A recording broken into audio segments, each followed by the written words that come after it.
is Audrey Alison giving you your August 2014 forecast. I'm very sorry that I'm indoors. I recorded almost all of the forecasts outside today until this helicopter came, and it's just really buzzkilled my last two videos. So I didn't want to put you through that crazy noise. But I have the cards and the stars, and we're going to get to it. I am also going to introduce something a little special that I will be doing with the tarot. So, okay, let's start off the forecast. August 10th marks the full moon in August, and this is at 18 degrees Aquarius in your 10th house of career.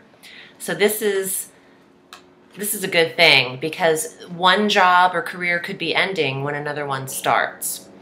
And full moons bring an awareness to the house that they touch. And there's an awakening in the career sector, in the 10th house of social status and stature and leverage and career itself. So, you know, full moons bring things to an ending as well. So those of you wanting to transition out of work, it's the perfect time to do so in the beginning of August.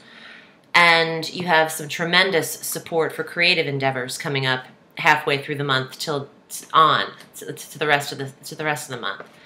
So Mars is actually out of your 6th house now and into Scorpio. This is activating your 7th house, and Mars is conjunct there with Saturn in Scorpio. So the two of them are working together to reconstruct and redefine, which is Saturn, and give energy to Mars, the relationship sector, the 7th house of soulmates and marriage or committed relationships. So those of you in relationships, you could find that you have a lot more passion in that sector with Mars there. Also, you have ambition, drive with Mars in the 7th, the drive and ambition to actually seek a partner. So keep that in mind. For those of you who aren't in relationships, Mars could actually give you energy for 6 weeks to get some action happening in there. I like that. But Saturn is also helping you learn lessons in the 7th. So those of your relationships that are rocky and testy, you know, you could be learning some lifelong lessons because Saturn will be in Scorpio through December 23rd of this year. So that's a minute still. He's got 4.5 more months, or 4 months. What is it, July? What year is it? Let's start with that. What year are we in? Okay. So he has got a couple months there with lessons to learn in the 7th. Now on the 12th, Venus, your ruling planet, enters Leo, where the Sun is at the top of the month. Jupiter is, effective July 16th of last month, and through August 11th of 2015, Jupiter is going to be in Leo. This is, for you, Leo is your solar 4th house. So Taurus, if you are watching this as your sun sign, this is a solar scope, but it's best to watch your ascendant video as well as your sun sign video because ascendants actually dictate where your first house is on the astrological wheel. So it's actually more on point as to what house is what for you. However, it's a solar scope, so you'll get the full scope by watching both.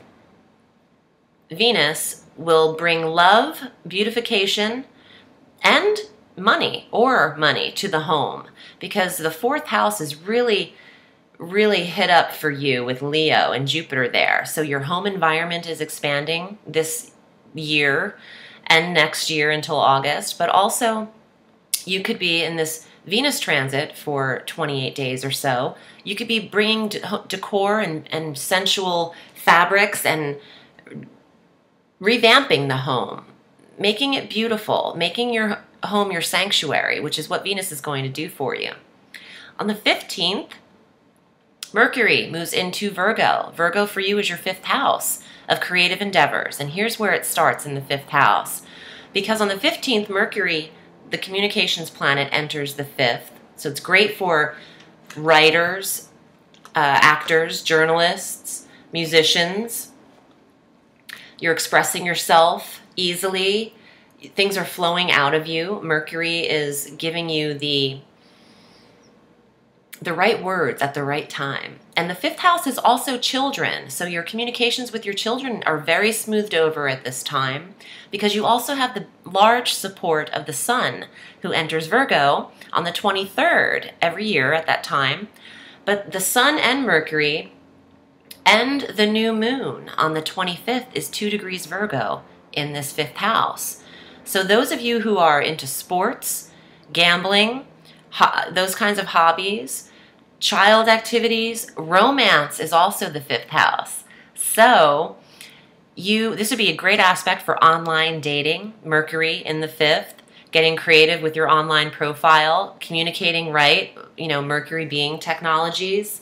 This is really, there's a lot happening in the fifth. And the fifth house is the most lighthearted. There's a lot of fun, lighthearted Leo type of activities because Leo governs the fifth house. So, with the new moon, any of you starting creative endeavors or leaving the corporate job to do something on your own, the new moon of the 25th is where you want to plant your seeds and intention because it's very powerful. And this is the only new moon of the year that'll be in the fifth house of yours. So, also there's an aspect that happens when Venus does go into Leo. It then trines with Uranus, who's been stationed in Aries, who's retrograde. But this trine is a harmonious aspect. So it's affecting your 4th and your 12th house. The house of home, the 4th house again, and the 12th house of spirituality and psychic ability. And Pisces rules the 12th. It is creative artistic endeavors. So you could find yourself working from the home or being very creative in the home. Also very quiet in the home. You might be very focused. It's a focused kind of time. What else do we have going on here? Pluto's been stationed in Capricorn in your 9th house for quite a while and will continue to be there. So I don't know if you are traveling abroad a lot. Pluto's deep. Pluto's very intense. If you do travel overseas, it's a very intense experience and could be very cathartic. A rebirthing could happen in that arena. But also Pluto in the 9th could actually help you with your studying and any schooling and higher education that you are into in the 9th house. I am going to pull the cards at this time because here's my little surprise. I have the alchemical deck that I use by Robert M. Place that I love so much. But as I was visiting the French Quarter of New Orleans, I picked up a new friend. And it is the New Palladini deck by David Palladini. And I will be pulling one card from this deck to get the deck acclimated to myself and vice versa.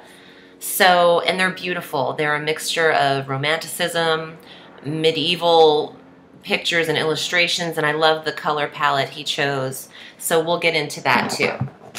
But let me pull 4 cards for the month of August for Taurus to see what is happening. What's the highlights for you in the cards? This one has come up for at least 4 or 5 signs of the zodiac.